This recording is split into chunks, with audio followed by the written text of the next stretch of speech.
大家好，我是马金虎。Bonjour à tous, je suis Martin Roux. Ça y est, un nouveau Marvel vient de sortir dans les salles le 1er septembre 2021 en France. Et celui-ci est particulier car c'est le premier Marvel avec un Asiatique ayant le rôle principal dans un film américain. Et ce film a pour nom Shang-Chi et la légende des 10 anneaux.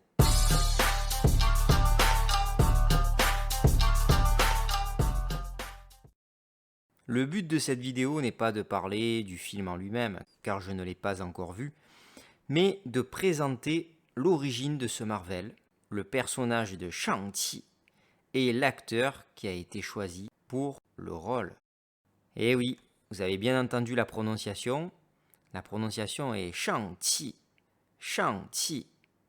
Et elle a une phonétique un peu différente en Chine continentale, S-H-A-N-G-Q-I. Et non C-H-I. Le premier veut dire monter, s'élever, qui est Shang. Et Qi veut dire l'énergie vitale, le souffle vital. J'ai trouvé aussi un autre caractère que je vous montre.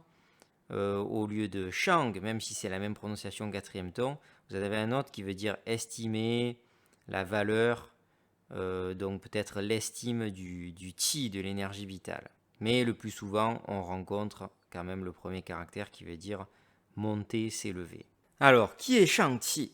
Il est aussi appelé le maître de Kung Fu. Il est né dans la forteresse de Fu Manchu dans la province du Henan, en Chine. Il est humain, il a les cheveux noirs et les yeux marrons. C'est un instructeur en arts martiaux, un ancien agent secret du MI6 britannique, en référence un peu à James Bond pour ceux qui connaissent. Il est expert en Kung Fu et d'autres arts martiaux chinois appelés communément le Wushu. Wushu. Il maîtrise les armes blanches orientales telles que le bâton Bo, le nunchaku et le sabre. Il mesure 1m77 pour 79 kg. Il est à la fois le fils et l'ennemi du méchant personnage Fu Manchu, dont je reparlerai tout à l'heure, et d'une mère inconnue. Cela nous fait beaucoup penser à Star Wars et à la relation entre Dark Vador et Luke Skywalker, non? Quand Shang-Chi découvre que son père est un puissant criminel, il se rebelle contre lui. Revenons maintenant sur le personnage de Fu Manchu. Fu Manzhou, Fu Manzhou, Fu ici veut dire maître, c'est le Fu de Shefu, puisqu'il est aussi appelé maître, docteur Fu Manchu. Et Manzhou vient du mot Manchu, qui est une ethnie maintenant en Chine, mais c'est pour montrer un peu qu'il a été créé juste à la fin de la dynastie des Qing. Il a été créé aux États-Unis en 1912, donc comme je le disais, au moment de la chute de la dernière dynastie chinoise des Qing, d'où son nom de mandarin aussi, maître Manchu, docteur Manchu ou docteur Fu Manchu. Cette dynastie était mandchoue, donc étrangère, non chinoise.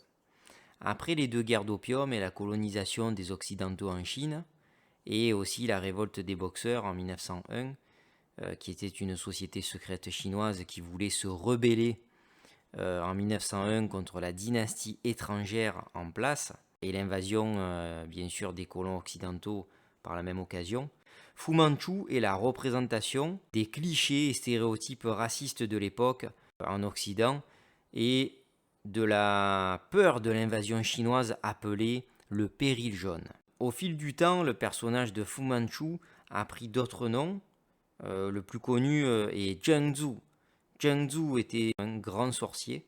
Ils ont enfin démystifié Fu Manchu, dit le mandarin, dans le film Iron Man 3, en le traitant avec humour dans le rôle du mandarin terroriste imposteur, joué par Ben Kingsley. Il est joué aussi maintenant dans le nouveau film qui vient de sortir par Tony Leung, qui est un grand acteur hongkongais. Dans le nouveau film, bien sûr, Shang-Chi et la légende des 10 anneaux. Passons maintenant à l'origine de ce comics, de ce Marvel. Sachez que dans les années 70, l'Amérique était obsédée par les arts martiaux. Bruce Lee, bien sûr, était au sommet de sa carrière, mais sa mort prématurée en 1973 n'a fait que renforcer cette passion pour les arts martiaux asiatiques et notamment chinois. C'est pour cette raison que Marvel a profité pour surfer sur cette vague, sur cette tendance. Shang-Chi a fait ses débuts en 1972, un an avant la mort donc de Bruce Lee, et s'est inspiré en quelque sorte au départ du personnage sino-américain Kwai Chang Caine. En mandarin, ça donne Tian Guan Chang, de la fameuse série intitulée Kung Fu. Cette série qui a existé entre 1972 et 1975 et été jouée donc par l'acteur David Carradine. Sa première apparition de Shang-Chi en BD Marvel avait pour titre Les mains de Shang-Chi, maître de Kung Fu. D'autres ont suivi, mais malheureusement l'engouement pour le Kung Fu s'est éteint dans les années 1980. Et avec lui la popularité de Shang-Chi. Dommage car Stan Lee en personne avait pensé au fils de Bruce Lee, Brandon Lee, pour jouer son rôle au cinéma au départ. Regardez sur les comics les dessins de Shang-Chi, il ressemble énormément à Bruce Lee. En tout cas, il a été inspiré du physique de Bruce Lee. Enfin, pour terminer, je vous présente brièvement l'acteur qui joue le rôle de Shang-Chi. Il s'appelle Simu Liu. En chinois, à l'envers, ça donne Liu Simu. Liu Simu. Né en 1989, il a 32 ans. Il est né en Chine en 1989, il a 32 ans, dans la ville très très froide de Harbin, qui est située près de la Russie au nord-est de la Chine. Il a immigré au Canada à l'âge de 5 ans. Il est donc canadien d'origine chinoise.